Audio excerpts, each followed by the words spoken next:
उसके बाद लिखिए सन। अब सन कैसे लिखना है? स के लिए क्या लगाना है? सीन लगाना है। सीन को क्या करना है? हाफ करना। ये हम लोग पहले भी किए थे। अब यहाँ लग गया नून।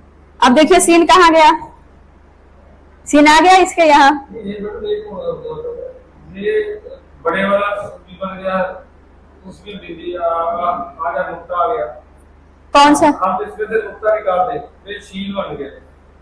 हाँ, शक्ल तो आ गई उस तरह की ही। जैसे आप ये अगर आप नुक्ता हटा दिए तो ये सीन है, लेकिन हमने लिखना है सन, तो यहाँ पर नुक्ता लगाना है। ये मान लीजिए कि आधा सौ है। आधा सौ आप लिखे थे ना ऐसे, इस तरीके से लिखे थे हम, तो ये आधा सौ है, ठीक है। लेकिन एक चीज इसमें मिस है। अब बताइए क्या? सीन के कितने थे ये घर? 3 थे। तो आप जहां कहीं भी लिखे 3 काउंट कर लीजिएगा कि ये सीन के हो गए। आगे तो ये 9 की है जैसे इसमें है, तो ये आपको काउंट करके लिखना है कभी भी लिखना है तो।